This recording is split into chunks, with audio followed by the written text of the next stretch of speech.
J'étais agressée par un soldat israélien qui a jeté sur moi une grenade assourdissante, donc je suis tombée au sol et ça a été très violent.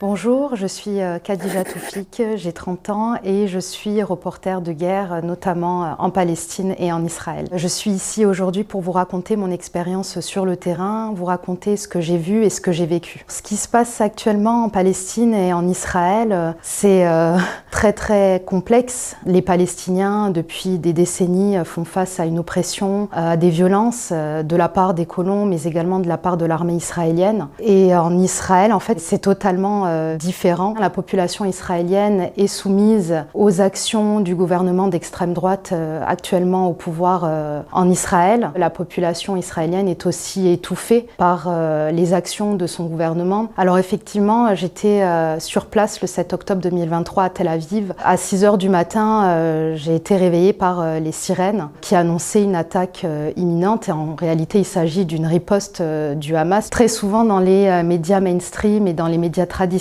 on a tendance à occulter le passé des Palestiniens, ce qu'ils vivent et ce qu'ils subissent depuis des décennies. La bande de Gaza, par exemple, est soumise à un blocus orchestré par Israël. Donc rien ni personne ne sort de la bande de Gaza sans l'aval des autorités israéliennes. Donc c'est une population qui depuis des années vit dans une prison à ciel ouvert et ça, vraiment, les médias, ils ont tendance à l'oublier. Et donc on a l'impression que tout a commencé le 7 octobre 2023.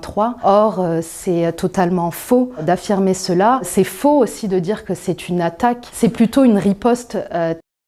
Puisque moi, sur place, ce que j'ai pu constater, ce sont des Israéliens qui étaient vraiment terrifiés par les agissements du Hamas. Donc il y a eu également une aggravation des violences post-7 octobre. Et j'ai pu constater effectivement de graves crimes contre l'humanité perpétrés par l'État d'Israël contre la population palestinienne. Ça a été une punition collective imposée par Israël, à savoir continuer de tuer des Palestiniens, des civils, des femmes, des enfants et des hommes. Donc c'est important en fait de recontextualiser tous ces événements pour comprendre pourquoi est-ce qu'il y a eu un 7 octobre. Bien évidemment, rien ne peut justifier des crimes contre des civils. De toute façon, les dirigeants du Hamas sont sous le coup d'un mandat d'arrêt international pour crimes de guerre et contre l'humanité, au même titre que Benjamin Netanyahou et son ancien ministre de la Défense, Yoav Gallant.